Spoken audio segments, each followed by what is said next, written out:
नमस्कार दोस्तों, decode exam में आप सभी का स्वागत है।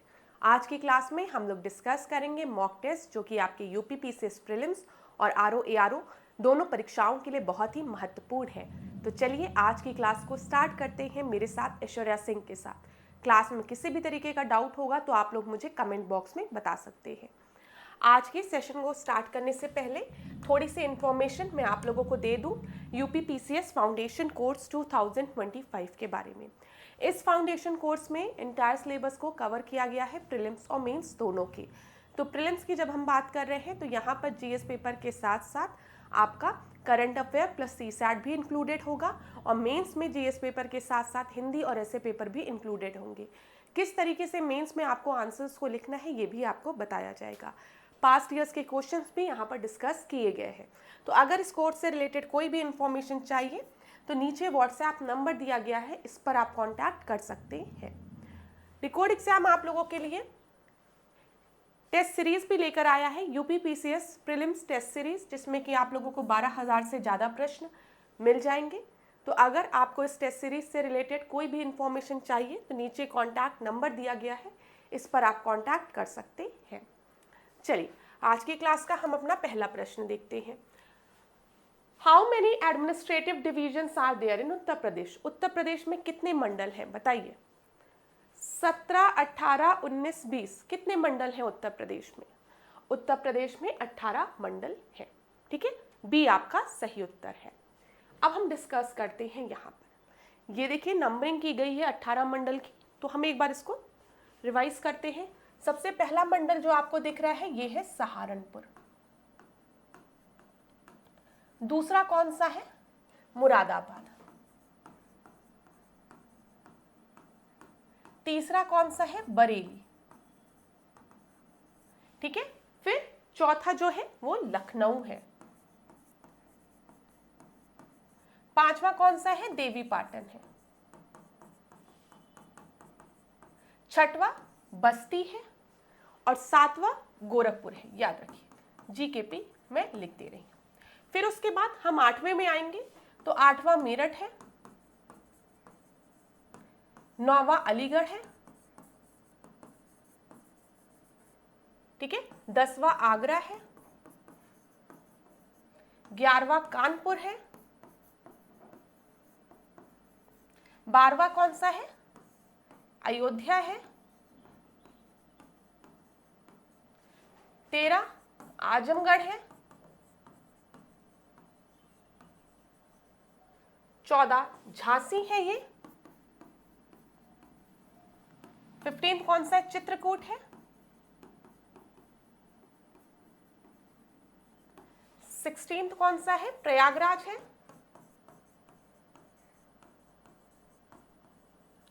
17 बनारस और 18वां मिर्जापुर है। तो ये 18 मंडल हो गए उत्तर प्रदेश के। तो ध्यान रखिएगा, क्लास हो सकता है आपकी परीक्षा में कभी पूछ ले। अब यहाँ पर कुछ और इंपॉर्टेंट पॉइंट्स को अगर आपको स्क्रीनशॉट लेना है तो आप स्क्रीनशॉट भी ले सकते हैं, लेकिन हम कुछ और इंपॉर्टेंट पॉइंट्स को भी डिस्कस करते हैं। जैसे यहाँ पर ध्यान दीजिएगा, सबसे पहले आपको डिस्ट्रिक्ट दिख रहा होगा सोनभद्र। सोनभद्र जो है वो 4 राज्यों के साथ अपनी सीमा को साझा करता है। 4 अदर स्टेट्स के साथ ये अपने बॉर्डर को या बाउंड्री को शेयर करता है। पहला बिहार हो गया, दूसरा झारखंड हो गया, इधर छत्तीसगढ़ हो जाएगा, ठीक है, और एक तरफ आपको मध्य प्रदेश हो जाएगा।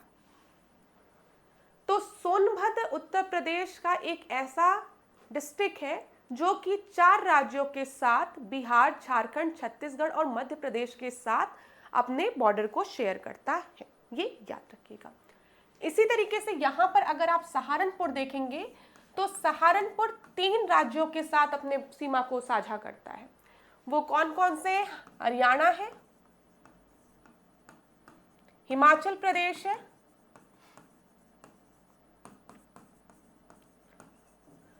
और उत्तराखंड है। याद रखिएगा, आपकी परीक्षा में यहां से भी प्रश्न बन सकता है। लास्ट क्लास में हमने देखा था, एक प्रश्न पूछा गया था कि उत्तर प्रदेश के कौन से डिस्ट्रिक्ट अपने बॉर्डर को राजस्थान के साथ शेयर कर रहे हैं, अपनी सीमा को राजस्थान के साथ शेयर कर रहे हैं। तो मैंने आपको बताया था आगरा और मथुरा, याद रखिएगा। ललितपुर यहां पर इंपॉर्टेंट है, क्यों?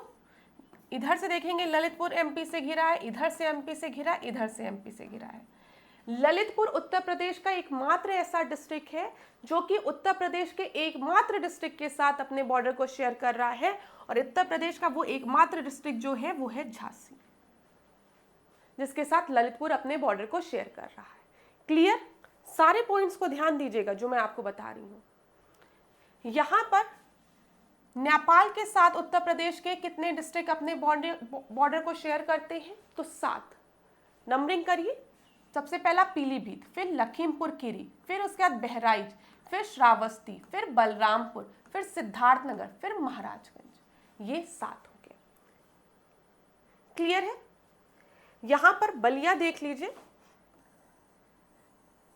बलिया जो है वो अपनी सीमा साझा कर रहा है बिहार के साथ। किसके साथ? बिहार के साथ। तो इतने पॉइंट्स क्लियर हैं? ये सारे पॉइंट्स याद रखिएगा, आपके एग्जाम के लिए महत्वपूर्ण है जो मैं आपको बता रही हूं। आगे बढ़ते हैं।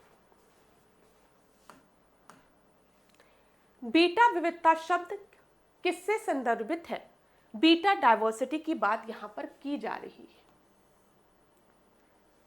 क्लास मैंने आपको बताया था, जब हम बायोडायवर्सिटी मेजरमेंट की बात करते हैं,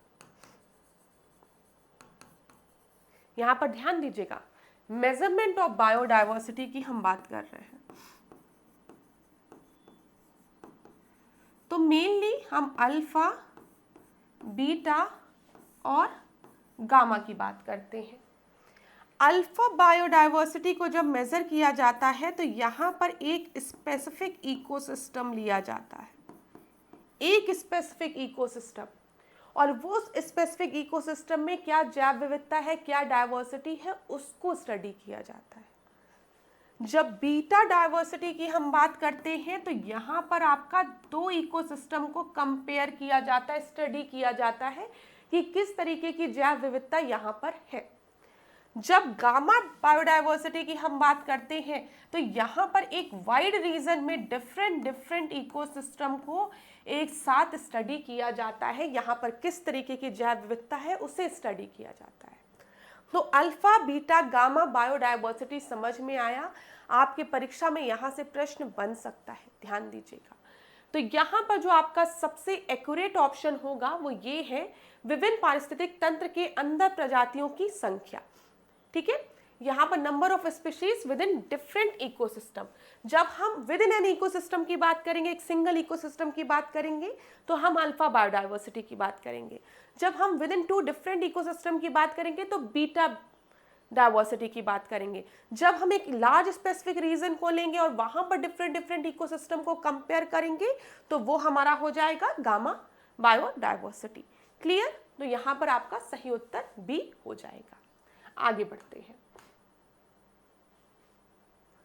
जैविक घटकों का एक दूसरे तथा उनके पर्यावरण के बीच अंतर संबंधों के वैज्ञानिक अध्ययन को क्या कहा जाता है? क्या बोला गया है? Scientific study of a relationship of the living organism with each other and with their environment is called. यहां पर स्टडी की बात की गई है। अगर बस बोला गया होता कि हम एक ऐसे सिस्टम की बात कर रहे हैं जहां पर जैविक अजैविक दोनों घटक हैं, लिविंग नॉन लिविंग दोनों ऑर्गेनिज्म है, मतलब बायोटिक अबायोटिक दोनों कंपोनेंट है, और उनके बीच के इंटरेक्शन को हम देख रहे हैं, तो वो आपका इकोसिस्टम कहलाता। लेकिन यहाँ पर हमने स्टडी की बात की है, एक सब्जेक्ट की बात की है, ध्यान दीजिएगा। तो ये कौन सा सब्जेक्ट कहलाता है? ये आपका इकोलॉजी कहलाता है। ठीक है, याद रखिएगा, ये सब्जेक्ट आपका इकोलॉजी कहलाता है। इकोलॉजी में हम जैविक और अजैविक घटकों को स्टडी करते हैं, उनके बीच में किस तरीके का पारस्परिक संबंध है उसको स्टडी करते हैं। ठीक है, क्लियर है? अब क्लास यहां पर देखिए, इकोसिस्टम, बायोडायवर्सिटी और इकोलॉजी दिया गया है। तो कुछ नाम लिख रही हूं मैं साइंटिस्ट के, जहां से आपकी परीक्षा में प्रश्न बना है। जब इकोसिस्टम की बात करते हैं तो आप एजे टांसले का नाम याद रखिएगा, आपकी परीक्षा में पूछा गया है, इसलिए बता रही हूँ। दूसरा, जब हम बायोडायवर्सिटी की बात करेंगे तो डब्ल्यू.जी. रॉसन का नाम आप याद रखिएगा। और तीसरा, जब हम इकोलॉजी की बात बोलेंगे तो अर्नेस्ट हैकेल का नाम आप याद रखिएगा। हो सकता है आपके परीक्षा में यहाँ से प्रश्न पूछ लिया जाए, ठीक है, कि इकोसिस्टम टर्म किसके द्वारा दिया गया है, इस तरीके का। यहाँ पर एक प्रश्न आपके परीक्षा में यूपीएससी में पूछा गया था। अब देखिए कितना आसान लगता है आप लोगों को, इकोसिस्टम क्या है, पारिस्थितिक तंत्र क्या है ना, इन्वायरमेंट क्या है, पर्यावरण क्या है, ये सब चीज़ें बहुत आसान लगती है। लेकिन परीक्षा में जब इसे थोड़ा सा घुमा के पूछ लिया जाता है तो आधे से ज़्यादा स्टूडेंट कंफ्यूज हो जाते हैं। मैं एक लाइन बोलने जा रही हूँ, आप मुझे बताइएगा, वैसे जिन स्टूडेंट्स ने पहले से मुझसे पढ़ा है उनको पता होगा। जब भी हम इकोसिस्टम की बात करते हैं उसमें आपके जैविक घटक होते हैं। इकोसिस्टम में आपके जैविक घटक होते हैं खाली। Ecosystem consist of biotic components only. बताइए ये सही है कि गलत, बताइए। Ecosystem consist of biotic components only. ध्यान दीजिएगा, जब भी इकोसिस्टम की बात होगी तो यहां पर हमेशा अपने दिमाग में बिठा लीजिए जैविक अजैविक घटक दोनों होंगे, बायोटिक और एबायोटिक कंपोनेंट दोनों होने चाहिए। जब तक दोनों कंपोनेंट प्रेजेंट नहीं होंगे और दोनों के बीच में एक इंटरेक्शन नहीं होगा तब तक इकोसिस्टम फॉर्म नहीं होगा। एक मुट्ठी चीनी आपने कहीं पर ले जाके रख दी है, तो जो एक मुट्ठी चीनी रखी है मैंने वहां पर ले जाकर, मतलब एक मुट्ठी चीनी जो ली है उसमें खाली चीनी है, मतलब खाली अजैविक घटक है, ठीक है। चीनी अजैविक घटक है ना, अबायोटिक एबायोटिक कंपोनेंट है, तो ये एक इकोसिस्टम का निर्माण नहीं करेगा। लेकिन अभी उसी चीनी को खाने के लिए चींटियां आ जाए, कीड़े मकोड़े आ जाए और वो उस चीनी को खाने लगे, मतलब वहां पे जैविक घटक भी आ गया, चींटियां। अब वहां पर जैविक अजैविक दोनों घटक होने के कारण इकोसिस्टम आपका फॉर्म हो जाएगा। तो हमेशा याद रखिएगा, जो इकोसिस्टम है, जो पारिस्थितिक तंत्र है, वो छोटे से छोटा भी हो सकता है और बड़े से बड़ा भी हो सकता है। हमारा पृथ्वी भी एक इकोसिस्टम का एग्जाम्पल है, क्योंकि यहाँ पर जैविक अजैविक घटक दोनों हैं। पानी है, पौधे भी हैं, ठीक है, ईंटें हैं, पत्थर है, हवा है, ठीक है, तापमान है, लेकिन हम जीव जंतु भी हैं और इनके बीच में कंटिन्यूअस इंटरेक्शन चल रहा है। तो हमारी पृथ्वी भी एक इकोसिस्टम का एग्जाम्पल है। एक मुट्ठी चीनी जिसको कि चींटियां खा रही हैं, छोटे छोटे आपके कीड़े मकोड़े खा रहे, वो भी आपका एक इकोसिस्टम का एग्जाम्पल है, पारिस्थितिक तंत्र का, क्योंकि यहाँ पर भी जैविक अजैविक घटक दोनों आ गए। ये चीज़ याद रखिएगा। थोड़ा सा टाइम लेके मैंने आपको इसलिए समझाया है क्योंकि यूपीएससी ने ऐसे प्रश्न पूछे थे, तो हो सकता है आपके पीसीएसआरओ में भी प्रश्न बन जाए। तो सी आपका सही उत्तर है यहाँ पर, क्योंकि स्टडी की बात की गई है। चलिए इस प्रश्न को देखिए, दो या उससे अधिक विधि पारिस्थितिक तंत्रों के मध्य संक्रमण क्षेत्र क्या कहलाता है? A zone of junction between two और more diverse ecosystem is known as, ये मैंने आपको पढ़ाया है, इको फे, बायोम, इकोटोन या फिर एमेंसिलिज्म। तो यहां पर आपका सही उत्तर क्या होगा? इकोटोन। इकोटोन ट्रांजिशन जोन की बात कर रहे हैं हम लोग, ठीक है। ध्यान दीजिएगा, यहां पर हम लोग संक्रमण क्षेत्र की, ट्रांजिशन जोन की बात कर रहे हैं। इसके थ्रू देखिए,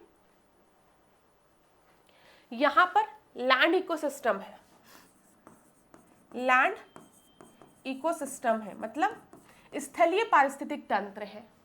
और यहां पर अगर आप देखेंगे एक्वेटिक इकोसिस्टम है, जलीय पारिस्थितिक तंत्र है।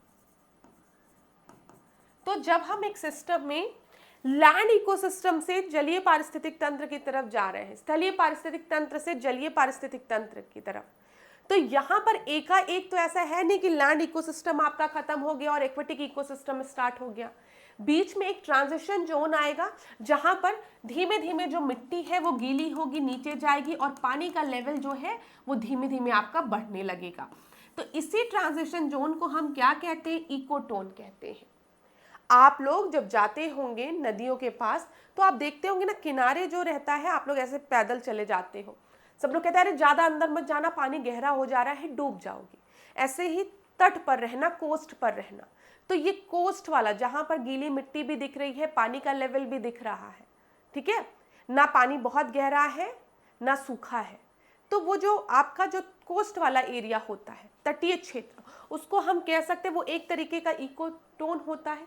मतलब यहाँ पर एक पारिस्थितिक तंत्र आपका खत्म हो रहा है धीमे धीमे और दूसरा पारिस्थितिक तंत्र आपका स्टार्ट हो रहा है, तो वही आपका इकोटोन कहलाता है। तो ध्यान दीजिएगा, इकोटोन जो है वो एक ट्रांजिशनल रीजन है between the two adjacent ecosystem containing some of the species characteristic of each one and also contain the species of its own। यहाँ पर ध्यान दीजिएगा, कोई भी अगर इकोटोन एरिया है तो वहाँ पर जैव विविधता बहुत ज़्यादा पाई जाएगी। क्यों जैव विविधता वहाँ की ज़्यादा होगी, बायोडाइवर्सिटी वहाँ की ज़्यादा होगी?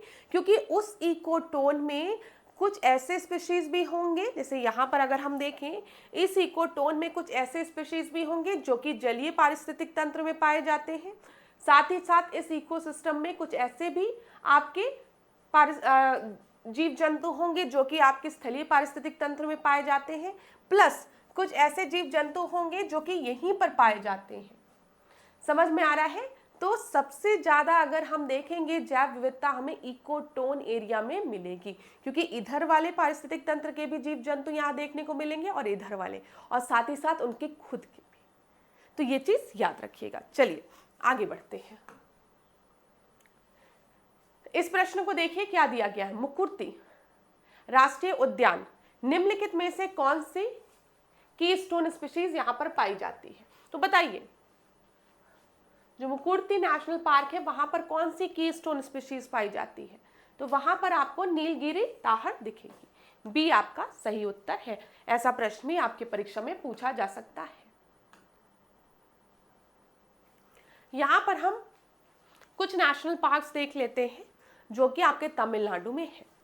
मुडुकमलाई ध्यान रखिएगा, मुकुर्ती याद रखिएगा, अन्नामलाई याद रखिएगा, मुदुमलाई, मलाई मलाई करके अन्नामलाई, ठीक है, मुकुर्ती याद रखिएगा, यहाँ पर गुंडी याद रखिएगा, परीक्षा में पूछा गया है। और सॉरी क्लास, और अगर आप इधर देखेंगे तो gulf of Mannar marine national park भी आपको दिखेगा।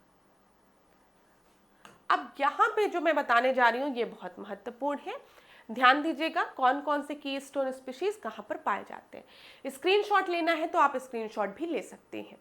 सबसे पहले जिम कॉर्बेट नेशनल पार्क की हम बात करेंगे तो आप सभी को पता है कि जिम कॉर्बेट नेशनल पार्क कहाँ पर है, उत्तराखंड में है। यहाँ पर बंगाल टाइगर्स देखने को मिलते हैं, ठीक है। काजीरंगा की हम बात करते हैं, काजीरंगा नेशनल पार्क कहाँ पर है, असम में है। यहाँ पर एक सींग वाले गैंडे, वन हॉर्न राइनासोरस देखने को मिलता है। गिर नेशनल पार्क की हम बात करेंगे तो आपको पता है गिर कहाँ पर है, गुजरात में है, और यहाँ पर एशियाटिक लॉयन देखने को मिलता है। सुंदरबन नेशनल पार्क की अगर हम बात करेंगे तो ये कहाँ पर है, ये आपका वेस्ट बंगाल में है, और यहाँ पर भी हमें रॉयल बंगाल टाइगर्स देखने को मिलती है।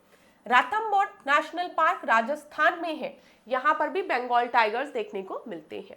कान्हा नेशनल पार्क जो है वो मध्य प्रदेश में है, और कान्हा नेशनल पार्क की जो की स्टोन स्पीशीज है वो है बारहसिंघा, याद रखिएगा। फिर बांधवगढ़ नेशनल पार्क में अगर हम देखेंगे तो Bengal tigers. Periyar national park, Periyar national park कहाँ पर है, केरला में है, यहाँ पर एलिफेंट देखने को मिलता है, ठीक है। मानस नेशनल पार्क जो है वो भी असम में है, और यहाँ पर भी अगर आप देखेंगे मानस में तो आपको एलिफेंट और टाइगर्स देखने को मिलेंगे। हेमिस नेशनल पार्क कहाँ पर है, लद्दाख में है, और यहाँ पर स्नो लेपर्ड देखने को मिलता है, याद रखिएगा, परीक्षा में पूछा गया है आपसे। इसका स्क्रीनशॉट ले लो क्लास, बहुत ही महत्वपूर्ण है। मैं इसको सॉरी मैं इसको यहाँ पर आप लोगों के लिए इसको आप लोग स्क्रीनशॉट ले लो, मतलब थोड़ी देर रुक जाती हूँ ताकि अच्छे से ले लो। फिर देखो नागरहोल की बात करेंगे तो ये कर्नाटक में है, यहाँ पर भी आपको बंगाल टाइगर और एलिफेंट देखने को मिलेगा। वाल्मीकि नेशनल पार्क बिहार में है, बंगाल टाइगर। सिंपली पाल जो है वो उड़ीसा में है। सरिस्का राजस्थान में है, बंगाल टाइगर। दुधवा जो है वो आपका उत्तर प्रदेश लखीमपुर खीरी में, यहाँ पर बंगाल टाइगर और स्वैम्प डियर। इसका स्क्रीनशॉट ले लो। यहाँ पर ध्यान रखना कि कौन सा नेशनल पार्क कहाँ पर है और किस नेशनल पार्क में हमें क्या देखने को मिलता है, ये भी ध्यान रखिएगा। हो सकता है परीक्षा में यहाँ से भी प्रश्न बन जाए। ले लिया होगा स्क्रीनशॉट आप लोग ने। आगे बढ़ते हैं क्लास। देखिए क्या दिया गया है यहाँ पर। दिया गया है, यदि किसी प्रजाति की आबादी में पिछले 10 वर्षों में 70 से अधिक की कमी आए तो उसे इस रूप में वर्गीकृत किया जाता है। If a species has a reduction in population greater than 70% over the last 10 years, then it will be categorized as। उसको हम किस कैटेगरी में रखेंगे? पिछले 10 वर्षों में 70% से अधिक उनकी पॉपुलेशन जो है वो घटी है, तो उनको हम इंडेंजर्ड स्पीशीज में रखेंगे, संकटग्रस्त में। ठीक है, यहाँ पर ध्यान दीजिएगा। अब क्लास आपको 2-3 चीजें जो याद रखनी है आपकी परीक्षा के लिए, वो ध्यान दीजिएगा। रेड डेटा बुक किसके द्वारा पब्लिश की जाती है? IUCN द्वारा। ठीक है, और इसमें आप सभी को पता है IUCN की जो रेड डेटा बुक है उसमें एक्सटिंक्ट स्पीशीज की बात की जाती है जो कि विलुप्त हो चुकी है। फिर उसके बाद critically endangered, vulnerable, least concern, इस तरीके से स्पीशीज को कैटेगराइज किया जाता है। यहां पर देख लीजिए, एक्सटेंट, विलुप्त हो चुके हैं, जो दिखे ही नहीं, जिस प्रजाति का कोई भी सदस्य जीवित ना हो तथा विश्व के सभी आवासों में उनकी संख्या बिल्कुल समाप्त हो चुकी हो, उनको हम विलुप्त प्रजाति में देखेंगे। वन से विलुप्त, जिन प्रजाति की समस्त प्रजातियां उनके प्राकृतिक आवास से समाप्त हो गई हो। ठीक है, कई प्रजाति को उनके प्राकृतिक आवास से अलग कर चिड़ियाघरों या अन्य कृत्रिम आवासों में रखा गया हो। अब देखिए लिखा है वन से विलुप्त, मतलब जहां उनका प्राकृतिक आवास है वहां से तो ये विलुप्त हो चुकी है, पाई ही नहीं जाती है। हाँ, हो सकता है किसी लैब में, किसी आपके जू में या कहीं पर इनको अभी 1-2 स्पीशीज इनकी बची हो। Critically endangered species, critically endangered मतलब जब प्रजाति को उनके प्राकृतिक आवास से विलुप्त होने का गंभीर खतरा बना हो। अभी विलुप्त हुई नहीं है लेकिन खतरा बना हुआ है। जैसे जनसंख्या में कमी देखी गई है, पिछले 10 सालों में देखा गया है कि इनकी जो जनसंख्या है वो 90% से घट गई है, मतलब 90% से कम हो गई है। समझ में आ रहा है? जनसंख्या का आकार 50 या उससे कम संख्या बची हुई है। मात्रात्मक विश्लेषण में 10 वर्ष या 3 पीढ़ियों में लगभग 50% तक प्रजातियों के होने की संभावना दिखती हो, इसलिए यह माना जाता है कि ये अभी आपके गंभीर रूप से संकटग्रस्त है। यहाँ पर बस थोड़ा सा ध्यान दीजिएगा क्योंकि यूपीएससी में वैसे यहाँ से प्रश्न बनता है, आपकी अभी परीक्षा में नहीं पूछा गया है। आपकी परीक्षा में यही पूछा जाता है कि रेड डेटा बुक कौन पब्लिश करता है? IUCN पब्लिश करता है। और जो इंपॉर्टेंट पॉइंट्स मैंने बताए जैसे इंडेंजर्ड होता है, वनरेबल होता है, नियर थ्रेटेन होता है, लीस्ट कंसर्न, जिसके लिए आपको परेशान ही नहीं होना, काफ़ी मात्रा में ये प्रेजेंट है। ठीक है, कोई दिक्कत नहीं है। नियर थ्रेटेन मतलब अभी इन पर खतरा है। ठीक है, और अगर हम वनरेबल की बात करेंगे तो पिछले 10 वर्षों में 50% से अधिक की कमी आई हो। यहाँ पर ध्यान दीजिए, 10 वर्षों में 70% से अधिक की कमी आई हो तो इंडेंजर्ड, 10 वर्षों में 90% से अधिक की कमी आई हो तो क्रिटिकली इंडेंजर्ड। क्लियर है? 90% से अधिक की कमी आई हो तो क्रिटिकली इंडेंजर्ड। ठीक है, इंडेंजर्ड 10 वर्षों में 70 से अधिक की कमी आई हो तो इंडेंजर्ड, और अगर 10 वर्षों में 50% से अधिक की कमी दर्ज की गई हो तो वनरेबल। बस इतना याद रखिए, इससे ज्यादा पढ़ने की आवश्यकता नहीं है। चलिए 7वें प्रश्न को हम देखते हैं। निम्नलिखित में से कौन सा क्षरण का परिणाम नहीं है? यहाँ पे कौन सा आपका ओजोन लेयर डिप्लीशन का रिजल्ट नहीं है? तो ध्यान दीजिएगा, ओजोन डिप्लीशन से क्या होगा? ओजोन डिप्लीशन अगर होगा तो उससे क्या होगा? यूवी रेज, पैराबैंगनी किरणें, जो यूवी रेज है वो हमारी पृथ्वी पर ज्यादा गिरेंगी, ज्यादा फॉल होंगी। समझ में आ रहा है? अल्ट्रावायलेट रेज, जिसके वजह से स्किन डैमेज होगा, आईज डैमेज होगी। ठीक है, जो साइकिल्स है वो आपके इफेक्ट होंगे, स्किन कैंसर होने के चांसेस होंगे। तो वही चीज लिखा है, damage to the cornea of eye lenses, UV ultraviolet rays के कारण आंखों पर इफेक्ट पड़ेगा। यूवी गॉगल्स लगाकर घूमते हो ना, सनस्क्रीन लगा के घूमते हो ना, क्यों? क्योंकि आप अपने आप को प्रोटेक्ट करते हो अल्ट्रावायलेट किरणों से, इसलिए तो यूवी क्रीम लगाते हो, सनस्क्रीन जिसे कहते हैं, गॉगल्स लगा के घूमते हो, ठीक है, ये भी सही है। यहाँ पे स्किन कैंसर के भी चांसेस होते हैं, बिल्कुल सही है। अब देखिए 2 ऑप्शन दिया गया है, क्लाइमेट चेंज और बायोजियो केमिकल साइकिल।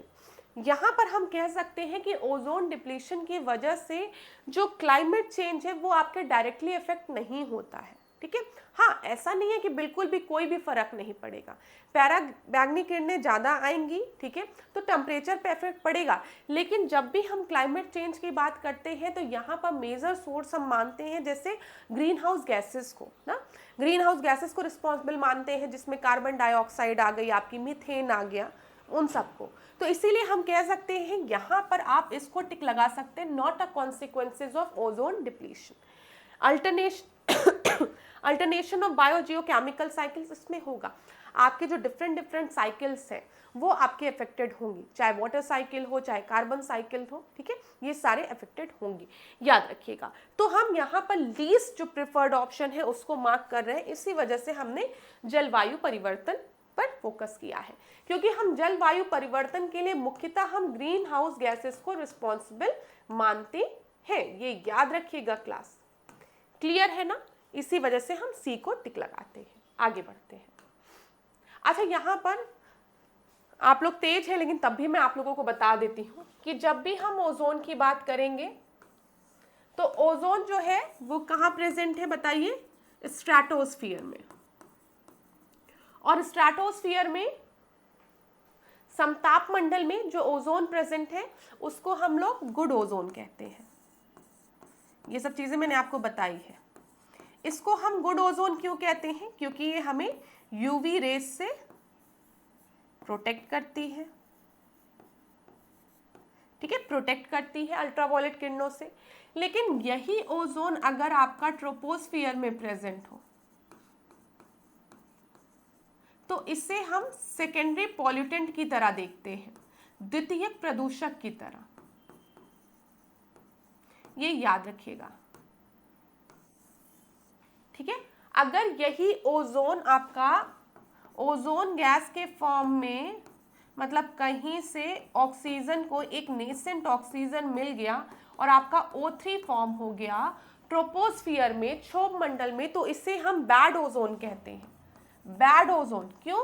क्योंकि ये एक सेकेंडरी पॉल्यूटेंट की तरह बिहेव करता है, याद रखिएगा, ये चीज इंपॉर्टेंट है।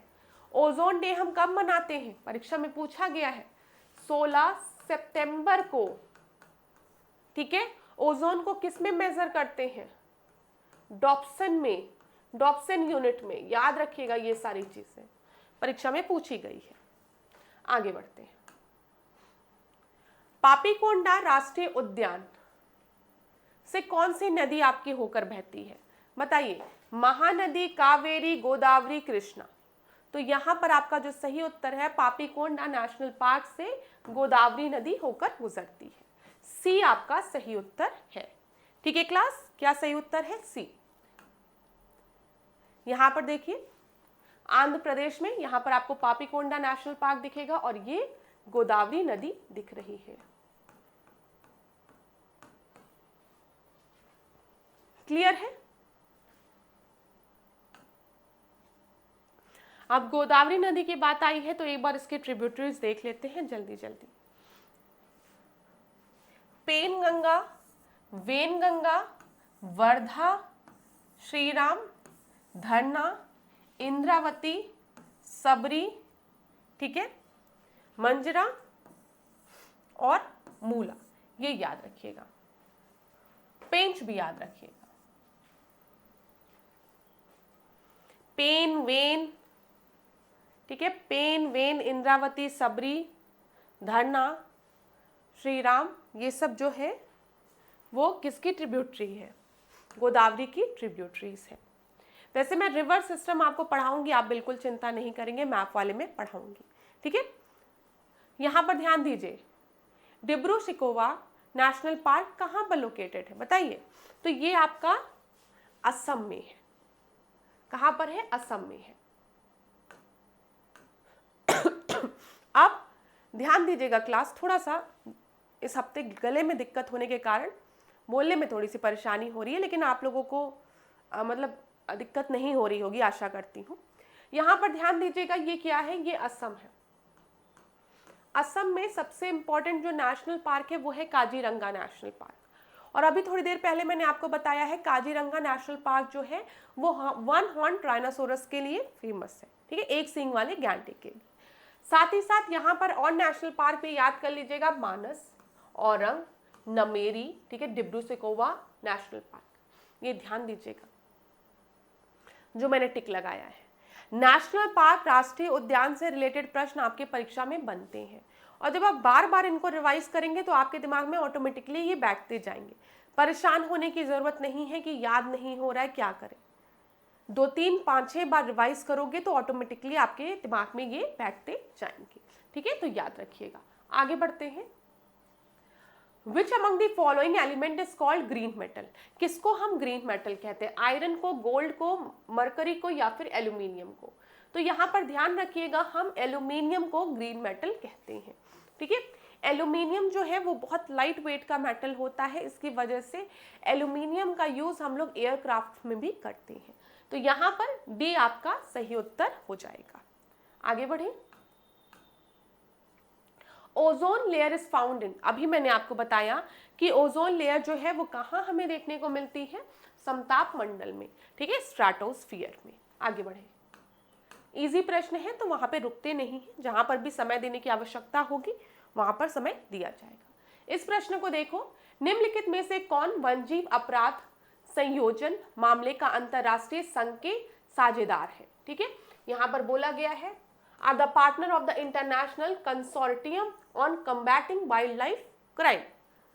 इंटरपोल, विश्व बैंक, वन जीवों और वनस्पतियों के संकटापन्न प्रजातियों के अंतर्राष्ट्रीय व्यापार समझौता साइट्स जिसको कि हम कहते हैं, और अंतर्राष्ट्रीय के संरक्षण हेतु विश्वव्यापी कोष।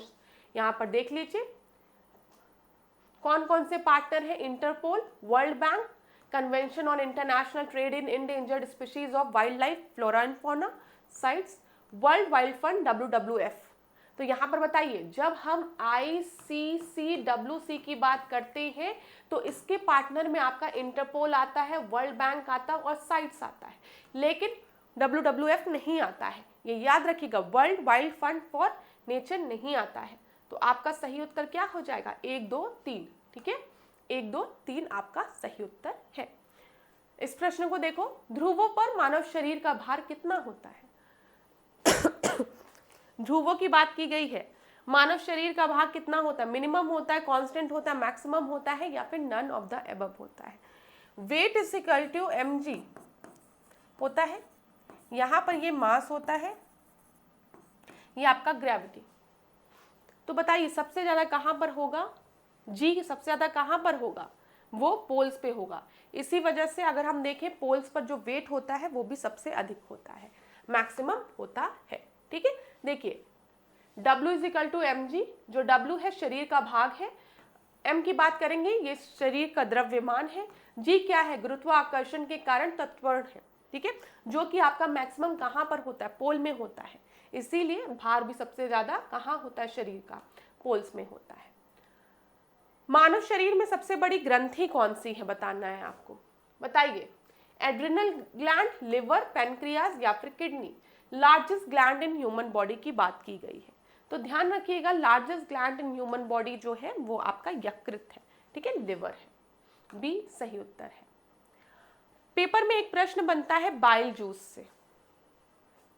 बाइल जूस से याद रखिएगा कि बाइल जूस प्रोड्यूस कहाँ होता है? क्लास बहुत इंपॉर्टेंट है, ज्यादातर स्टूडेंट यहाँ पर कंफ्यूज हो जाते हैं। जो पित्त है वो आपका प्रोड्यूस कहाँ होता है? वो प्रोड्यूस होता है लिवर में, और वो स्टोर कहाँ होता है? गॉल ब्लैडर में, ये याद रखिएगा, ठीक है। प्रोड्यूस होता है बाइल जूस लिवर में और स्टोर कहाँ होता है? Gall bladder. ये महत्वपूर्ण है। 15 को देखिए, परमाणु नाभिक में शामिल होते हैं। एटॉमिक न्यूक्लियस में क्या क्या होता है? इलेक्ट्रॉन और proton, proton and neutron, only neutron, neutron and electron. तो यहाँ पर आपका सही उत्तर क्या है? जब हम बात करते हैं एटॉमिक न्यूक्लियस में तो यहाँ पर प्रोटॉन और न्यूट्रॉन प्रेजेंट होता है। ठीक है, बी आपका सही उत्तर है। अगला प्रश्न देखिए क्या दिया गया है यहाँ पर। परमाणु रिएक्टरों में, आप लोग पढ़िए इसको, परमाणु रिएक्टरों में मंदक मॉडरेटर के संदर्भ में निम्नलिखित कथनों पर विचार कीजिए। जो मॉडरेटर है न्यूट्रॉन की गति को मंद करने में मदद करता है। ग्रेफाइट और भारी जल आमतौर पर उपयोग होने वाले मंदक है। तो यहाँ पर आपका सही उत्तर क्या हो जाएगा? बताइए क्लास, आपका उत्तर यहाँ पर क्या हो? न्यूक्लियस की बात की गई है। न्यूक्लियर रिएक्टर में, न्यूक्लियर रिएक्टर में जो मॉडरेटर्स होते हैं वो न्यूट्रॉन की स्पीड को स्लो डाउन कर देते हैं, जो कि बिल्कुल सही है, इसमें कोई भी गलती नहीं है। पहला स्टेटमेंट जो आपका दिया गया है वो बिल्कुल सही है। ठीक है, मॉडरेटर्स का काम ही क्या है कि जो न्यूट्रॉन की स्पीड है उसको मॉडरेट करना, उसको धीमा करना। और मॉडरेटर्स में हम लोग ग्रेफाइट और हैवी वाटर का यूज करते हैं एज अ मॉडरेटर, स्पीड कम करने के लिए न्यूट्रॉन की। दोनों ही बिल्कुल सही है। उत्तर क्या हो जाएगा? सी आपका सही उत्तर हो जाएगा। आगे बढ़ते हैं। The theory of mutation was given by, तो यहां पर ह्यूगो दी व्रीज द्वारा ये दिया गया है। सी आपका सही उत्तर है। ऐसे प्रश्न देखते ही आप लोगों को हल कर लेने चाहिए, क्योंकि परीक्षा में कई बार पूछे गए हैं और कई बार रिपीट भी होते हैं। यहाँ पर देखिए अति चालकता लागू होती है, सुपर कंडक्टिविटी की बात की गई है। मैग्नेटिक रेजोनेंस इमेजिंग में, ठीक है, मैग्लेव ट्रेन में, लो लॉस पावर लाइन में। तो यहाँ पर सुपर कंडक्टिविटी जो है वो आपका एमआरआई में, मैग्नेटिक रेजोनेंस इमेजिंग में, मैग्लेव ट्रेन्स में भी और लो लॉस पावर लाइंस में सब जगह यूज होती है ये फिनोमिना सुपर कंडक्टिविटी। ठीक है, डी आपका सही उत्तर है। Which one of the following is called suicidal bag of the cell? तो बताइए, suicidal bag of the cell हम किसे कहते हैं? राइजोसोम को कहते हैं, ठीक है, या फिर हम रितिका मतलब वैक्यूल्स को कहते हैं, या फिर गोल्जी कॉम्प्लेक्स को कहते हैं, या फिर लाइजोसोम को कहते हैं। तो यहाँ पर आपको क्लियर होगा कि लाइजोसोम को हम क्या कहते हैं? सुसाइडल बैग कहते हैं। ये सब साइंस का क्वेश्चन है, डायरेक्ट क्वेश्चन है, वन लाइनर, जो कि आपकी परीक्षा में पूछा जाता है। तो इसमें इतना समय देने की आवश्यकता नहीं है, हम लोग जल्दी जल्दी करते हैं। अगला प्रश्न देखिए, which of the following are the component of brass? Brass जो है वो किससे बना हुआ है? तो ब्रास जो है वो कॉपर आयरन से नहीं, निकल टिन से नहीं, क्रोमियम जिंक से नहीं, जिंक और कॉपर से, याद रखिएगा। आगे बढ़े। Which of the following is the largest of the unit used for measuring the distance in space? तो 1 parsec दिया है, लाइट ईयर दिया है, एस्ट्रोनॉमिकल यूनिट दिया है, किलोमीटर दिया है। सबसे बड़ी चीज यहाँ पर जानते हैं, ध्यान दीजिएगा, ये सब आपका क्या मेजर करने के लिए, डिस्टेंस मेजर करने के लिए यूज हो रहा है। परीक्षा में बहुत से स्टूडेंट्स को लाइट ईयर देखकर समय लगता है, लेकिन कभी मत भूलिएगा कि जो लाइट ईयर है वो आपका मेजर करने के लिए होता है क्या? डिस्टेंस को। ठीक है, मैंने कई बार देखा है यहाँ पर ईयर जब स्टूडेंट्स देखते हैं तो उनको लगता है कि हम समय की बात कर रहे हैं। नहीं, light year is a unit of distance, ये याद। जब हम ब्रह्मांड में जब चीजों को मेजर करते हैं ना डिस्टेंस को, तो वहां पर लाइट ईयर, परसेक, एस्ट्रोनॉमिकल यूनिट की बात की जाती है। और यहाँ पर बोला गया है लार्जेस्ट यूनिट कौन सा है, तो ध्यान दीजिएगा जो पार्सेक है वो लार्जेस्ट यूनिट है। ए आपका सही उत्तर है। ठीक है, ये ध्यान दीजिएगा। चलिए अगला देखिए, रक्त के संदर्भ में निम्नलिखित कथनों में से कौन सा कथन आपका सही है? पढ़ लीजिए आराम से क्लास में, थोड़ा साइड हो जाती हूँ, प्रश्न बड़ा है, साइंस के प्रश्न है और साइंस के प्रश्न आपकी परीक्षा में ऐसे ही पूछे जाते हैं। तो देखिए कौन सा आपका सही नहीं है ये ध्यान दीजिएगा। ठीक है, यह तरल और ठोस पदार्थों से बना होता है, it is made up of liquid and solids. दूसरा है over half of the blood is plasma. ठीक है, अगर हम देखें ब्लड आपका उसमें प्लाज्मा की मात्रा ज़्यादा होती है आधे से ज़्यादा। White blood cell help the blood to clot due to external wound और cuts. There are 4 type of bloods. तो बताइए यहाँ पर आपका सही उत्तर क्या हो जाएगा, बताइए क्लास। तो ध्यान दीजिएगा WBC जो है ये ना बॉडी को इम्यूनिटी प्रोवाइड करता है। सर्दी जुकाम जिसको जल्दी हो जाता है तो ये इम्यूनो सिस्टम को डेवलप करता है, इम्यूनिटी प्रोवाइड करता है WBC, ना कि एक्सटर्नल कट और इसमें क्लॉटिंग में मदद करता है। ठीक है, तो यहाँ पर बोला गया था कौन सा आपका करेक्ट नहीं है, तो इसी वजह से सी आपका करेक्ट नहीं होगा। ब्लड में आपको पता है कि प्लाज्मा होता है, ठीक है, फिर हम लोग प्लेटलेट्स देखते हैं, वाइट RBC WBC की बात करते हैं, ये ध्यान दीजिएगा। चलिए ये सब मैंने आपको बता दिया RBC WBC। चलिए यहाँ देखते हैं, निम्नलिखित में से किस मार्श गैस के रूप में भी किसे जाना जाता है, किसे हम मार्श गैस के रूप में जानते हैं। और मैं आपको अगर हिंट दूं तो ये आपके ग्रीन हाउस गैसेस में भी आती है। तो यहाँ पर मार्श गैस के रूप में हम लोग मीथेन को जानते हैं। ठीक है, याद रखिएगा डी आपका सही उत्तर है, और मीथेन जो है वो ग्रीन हाउस गैस भी है। निम्नलिखित में से वह कौन सा उद्देश्य है जिसके लिए रेक्टिफायर का उपयोग किया जाता है। यहाँ पर बोला गया है जो रेक्टिफायर है, सारे आपके साइंस के क्वेश्चन है और बहुत ही आसान क्वेश्चन है। जो रेक्टिफायर है वो क्या करता है बताइए, वो आपका इलेक्ट्रिकल एनर्जी को मैकेनिकल एनर्जी में कन्वर्ट करता है, नहीं। AC को DC में कन्वर्ट करता है, जो अल्टरनेटिंग करंट होती है उसको DC करंट में कन्वर्ट करता है, लाइट एनर्जी को इलेक्ट्रिकल एनर्जी में कन्वर्ट करता है, या फिर केमिकल को इलेक्ट्रिकल एनर्जी में कन्वर्ट करता है। याद रखिएगा जो रेक्टिफायर्स होते हैं ना, they convert AC into DC, alternating current into direct current. ये बी आपका सही उत्तर है, और सब जो दिया गया है वो बिल्कुल ही गलत है। तो 24 का आपका सही उत्तर क्या हो जाएगा, बी हो जाएगा। जो आपका AC करंट है, ठीक है, उसको DC करंट में रेक्टिफायर कन्वर्ट करता है।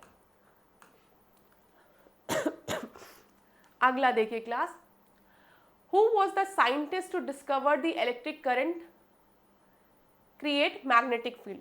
किसने ये बताया कि जो इलेक्ट्रिक करंट है वो मैग्नेटिक फील्ड, विद्युत धाराएं चुंबकीय क्षेत्र का निर्माण करती हैं, वो मैग्नेटिक फील्ड आपकी क्रिएट करती है। किस साइंटिस्ट ने ये बोला था कि जहां पर आपका इलेक्ट्रिक करंट है वहां पर मैग्नेटिक फील्ड आपका प्रोड्यूस होगा, बताइए। तो यहां पर आपका जो सही उत्तर है वो है ए। ठीक है, हंस क्रिश्चियन ऑस्टर ने ये चीज बोली थी, ए सही उत्तर है।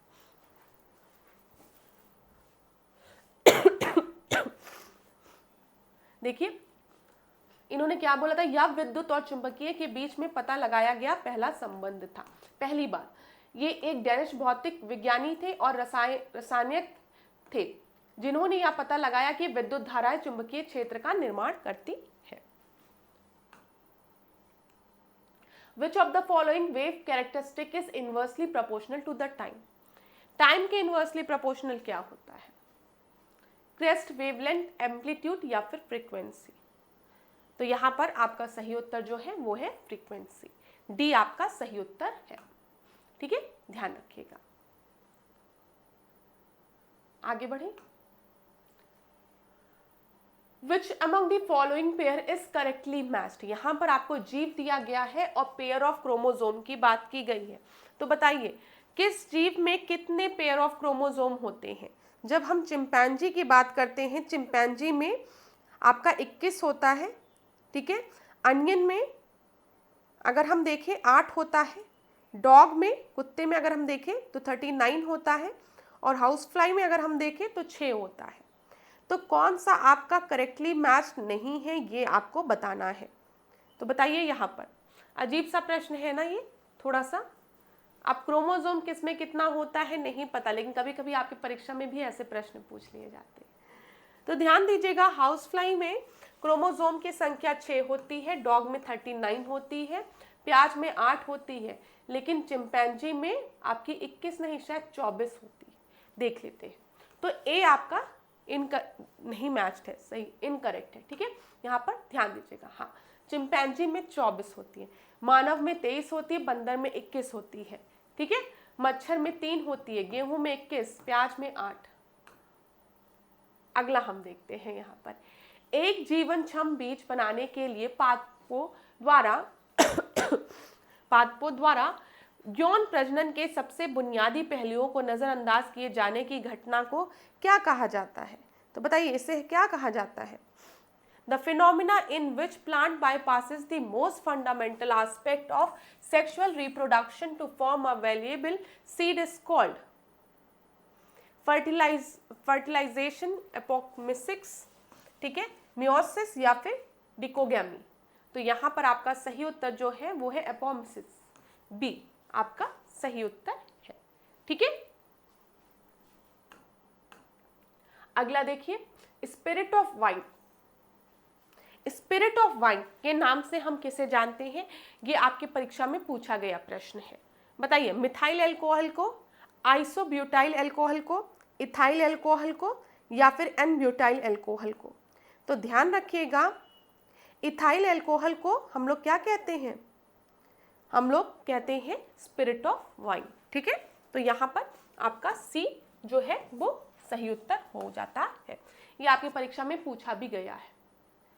देखिए, एल्थाइल अल्कोहल जिसे कि इथेनॉल कहा जाता है, इसका रासायनिक जो आपका नाम है वो है C2H5OH। ठीक है, या फलों में, पौधों में और सुगंधित तेलों में आपको देखने को मिलता है। यह सभी प्रकार की वाइन का मुख्य घटक होता है, इसीलिए हम लोग इसे स्पिरिट ऑफ वाइन कहते हैं। ठीक है, क्लियर? आगे बढ़ते हैं। In which of the following year चकबंदी योजना स्टार्टेड इन उत्तर प्रदेश? उत्तर प्रदेश में चकबंदी योजना कब स्टार्ट की गई थी? आपको इस प्रश्न का उत्तर देना है। 1947, 1950, 1954 या फिर 1961? तो यहाँ पर आपका जो सही उत्तर है वो क्या है? वो है आपका 1954 में चकबंदी योजना उत्तर प्रदेश में स्टार्ट की गई थी। सी सही उत्तर है। इस प्रश्न को देखिए, यहाँ पर यूपी की कल्याणकारी योजनाएं दी गई हैं आपको एक तरफ, और दूसरी तरफ आपको ईयर दिए गए हैं, और आपको मैच करना है कि किस ईयर में कौन सी कल्याणकारी योजना आपकी आई है। तो बताइए क्लास, यहाँ पर सही उत्तर क्या होगा? जब हम बात करेंगे अंबेडकर समग्र ग्रामीण विकास योजना की, तो ये योजना जो है वो 2012 में आई है। तो ए का आपका 2012 हो जाएगा, 1 हो जाएगा। ठीक है, रानी लक्ष्मीबाई पेंशन योजना की बात करेंगे, ए का आपका 4। एक मिनट क्लास, थोड़ा सा कंफ्यूजन हुआ है यहाँ पर इसको फिर देखते हैं। अंबेडकर समग्र ग्रामीण विकास योजना,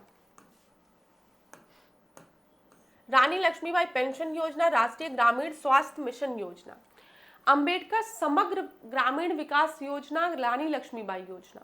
रानी लक्ष्मीबाई योजना जो है वो 2012 में आई है। ये जो बी है ना, रानी लक्ष्मीबाई, वो 2012 में आई है। तो यहाँ पर देखिए, बी यहाँ भी है, यहाँ भी है, यहाँ भी।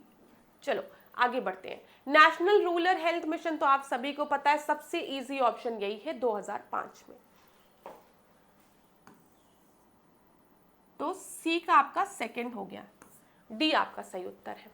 पंचायत मित्र योजना की बात करेंगे तो ये 2006 में, और फिर उसके बाद अंबेडकर समग्र ग्रामीण योजना की बात करेंगे तो ये 2007 में। ठीक है, इसको ध्यान दीजिएगा। वैसे इतना ईयर मुझे खुद नहीं याद रहता है, मैं सच बता रही हूँ, ये ईयर्स मुझे नहीं याद रहते कि कौन सी योजना कब आई है। डी आपका सही उत्तर है। यहाँ पर इसको देख लीजिएगा, जैसे सबला योजना की बात की गई है तो ये 2011 में आया है। ठीक है, यहाँ पर 11 से 18 साल के किशोरों को जो स्कूल नहीं जा सकते थे उनकी बात की गई थी। रानी लक्ष्मीबाई पेंशन योजना 2012 में, लोहिया ग्रामीण आवास योजना 2013 में, राष्ट्रीय स्वास्थ्य बीमा योजना की हम बात अगर करेंगे तो ये आपका 2008 में। ठीक है, इसको एक बार देख लीजिए आप लोग, योजना से रिलेटेड प्रश्न पूछ लिया जाता, अब क्या किया जाए, ईयर तो मुझे खुद नहीं याद रहता है, मैं आप लोग को क्या बताऊं इसमें। चलिए लेकिन पढ़ लीजिएगा, आपकी परीक्षा में प्रश्न बनता है। अब इस चीज़ में मत सोचिएगा कि मैम कह रही हैं कि ईयर नहीं याद रहता है। आपकी परीक्षा में जो पास्ट ईयर्स में योजनाएं पूछी गई हैं, जो रिसेंट की योजनाएं हैं, उनको पढ़ लीजिएगा। सारी योजना का ईयर याद करना पॉसिबल नहीं है, वो मैं समझती हूँ, ठीक है। तो आप उन सब चीज़ों को स्किप कर दीजिएगा, लेकिन पास्ट ईयर्स में जो रिपीट हो रही है उनको ज़रूर याद कर लीजिएगा। चलिए, यहाँ पर क्या दिया गया है, कंसोलिडेटेड सिंकिंग फंड का यूज़ क्या है, ठीक है। अर्थव्यवस्था में तरलता की कमी का प्रबंधन करना। दूसरा है लघु बचत योजना के लिए ब्याज का भुगतान करने में वित्त मंत्रालय की मदद करना। राज्यों को अपना ऋण चुकाने में सक्षम बनाना। महत्वपूर्ण अवसंरचना परियोजना के लिए ऋण देना। तो यहाँ पर मेन पर्पस क्या है कंसोलिडेटेड सिंकिंग फंड का, बताइए इसका मेन पर्पस यहाँ पर क्या हो जाएगा। ध्यान दीजिएगा, जो भी डेट है ना, enable the states to repay their debt. Consolidated sinking fund का मेन पर्पस यही है। समेकित ऋण शोधन निधि की बात की गई है, ऋण शोधन, ठीक है, ऋण शोधन की बात की गई है, देख लीजिए। तो यहाँ पर राज्यों को अपना ऋण चुकाने में सक्षम बनाना इसका मेन पर्पस था। तो सी आपका सही उत्तर है। क्लियर है? नाम से भी यहाँ पर अगर आप ध्यान से भी देखेंगे, the consolidated sinking fund enable the state to repay their debt, ठीक है, जो डेट उन्होंने लिया है। आगे देखते हैं, मैं थोड़ा साइड हो जाऊं, प्रश्न बड़ा है। सेंट्रली स्पॉन्सर्ड स्कीम और सेंट्रल सेक्टर स्कीम की बात की गई है। सेंट्रली स्पॉन्सर्ड स्कीम जो है उसमें 100% जो फंड है वो यूनियन गवर्नमेंट देती है, और जो स्टेट गवर्नमेंट है वो इम्प्लीमेंटिंग एजेंसी का काम करती है। सेंट्रल सेक्टर स्कीम में जो फंड है वो आपका a certain % of fund is borne by the center and the state in fixed ratio and the implementation is done by state government। देखिए क्लास, ध्यान दीजिएगा, थोड़ा सा इस प्रश्न में गलती की गई है, वो मैं आपको बता दूं। करेक्ट बोला गया ना, कौन सा स्टेटमेंट करेक्ट है? दो होती है, एक सेंट्रली स्पॉन्सर्ड स्कीम्स होती है, ठीक है, जहां पर सेंटर और स्टेट दोनों मिलकर फंड पहुंचाते हैं। जैसे अगर हम कहें कोई स्कीम है, उसमें 60% जो फंड है वो सेंटर दे रहा है, तो 40% जो फंड है वो स्टेट देगा। हाँ, ये स्कीम को इम्प्लीमेंट स्टेट कर रहा है, दैट इज डिफरेंट थिंग। लेकिन यहाँ पर जो भी मतलब जो भी फंड है उसमें 60% कॉन्ट्रीब्यूशन सेंटर का होगा और 40% स्टेट का होगा, ठीक है, ये ध्यान रखिएगा। वो सेंट्रली स्पॉन्सर्ड स्कीम्स होती हैं। यहाँ पर दिया गया सेंट्रली स्पॉन्सर्ड स्कीम में 100% जो योगदान है वो यूनियन गवर्नमेंट का है, जो कि गलत है। जब हम बात करते हैं सेंट्रल सेक्टर स्कीम का, याद रखिएगा, जब हम कहेंगे सेंट्रल सेक्टर स्कीम का, तो यहाँ पर जो 100% फंड एलोकेट किया जाता है ना, वो सेंटर द्वारा किया जाता है सेक्टर स्कीम्स में।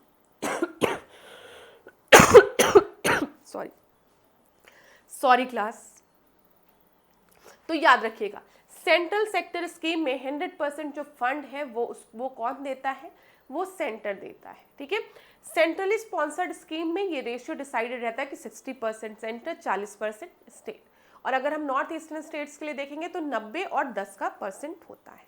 तो दोनों को इंटरचेंज कर दिया है, इसी वजह से आपका सही उत्तर डी हो जाएगा। क्लियर? कोई दिक्कत? आगे बढ़ते हैं क्लास। ये चीज मैंने आपको बता दी है। सेंट्रली स्पॉन्सर्ड स्कीम होगा तो सेंटर और स्टेट दोनों शेयर करेंगे, ठीक है। सेंट्रल सेक्टर स्कीम होगा तो 100% जो फंड है वो सेंटर द्वारा दिया जाएगा। अब यहां पर देखिए, the amount of trans fat per 100 gram permitted for a company to display as a trans fat free logo, ठीक है। कितना अगर आपका ट्रांस फैट होगा तो उसके बाद भी आप कह सकते हैं कि ट्रांस फैट लोगो है। तो बताइए यहाँ पे मतलब परमिट है इतना, कितना फैट हो सकता है? तो यहाँ पर 0.2 ग्राम। ए आपका सही उत्तर है। आगे बढ़े। The distribution of taxes between the centre and the state is done by, बताइए जो वित्त है उसको डिस्ट्रीब्यूट करता है राज्य और केंद्र के मध्य कौन? Finance commission. यही मेन फंक्शन तो है वित्त आयोग का 280 में। फिनेंस कमीशन क्या करता है? जो टैक्सेस है उसको डिस्ट्रीब्यूट करता है सेंटर और स्टेट के मध्य में। तो बी आपका सही उत्तर हो जाएगा। ठीक है, बी आपका सही उत्तर है। तो चलिए क्लास, आज के सेशन को यहीं पे एंड करेंगे। नेक्स्ट क्लास में आपसे मिलेंगे नए प्रश्नों के साथ। थोड़ा सा गला खराब होने के कारण इस वीक क्लासेस आपकी बहुत लंबी नहीं हो पा रही है, लेकिन ये जो क्वेश्चंस हैं वो इम्पॉर्टेंट है, क्योंकि साइंस से ऐसे ही क्वेश्चंस आपकी परीक्षा में पूछे जाते हैं। पास्ट ईयर्स में साइंस के जितने भी क्वेश्चन पूछे गए हैं उसको मैं आपकी परीक्षा में अपीयर होने के पहले, मतलब आरओ एआरओ की परीक्षा के पहले एक बार सॉल्व कराने का प्रयास करूंगी, ताकि एक क्विक रिवीजन आपका हो जाए। ठीक है, और आप लोग बिल्कुल मत परेशान होइएगा, आने वाले सेशन में हम वन लाइनर क्वेश्चन के माध्यम से भी चीज़ों को जल्दी जल्दी रिवाइज करेंगे। तो अब आज के सेशन को यहीं पे एंड करते हैं। नेक्स्ट क्लास में आपसे मिलेंगे नए प्रश्नों के साथ। तब तक खूब पढ़िए, खूब आगे बढ़िए। कोई भी दिक्कत हो, कहीं पर भी परेशानी हो तो ज़रूर बताइए क्लास। और बहुत ही जल्दी वर्ल्ड ज्योग्राफी वाले जो मैप वाला है उसमें एशिया हम लोग डिस्कस करेंगे। ठीक है, तो thank you so much class. इसी तरीके से मेरे साथ ऐश्वर्या सिंह के साथ डिकोड एग्जाम के साथ बने रहिए। खूब पढ़िए, खूब आगे बढ़िए और खुद पर भरोसा रखिए। सबसे पहले अपने ईश्वर पर भरोसा रखिए, माता पिता के आशीर्वाद पर भरोसा रखिए। सफलता आपको ज़रूर मिलेगी। और खूब खुश रहिए, अच्छा बोलिए, जीवन में सब कुछ बहुत अच्छा होगा। धन्यवाद क्लास।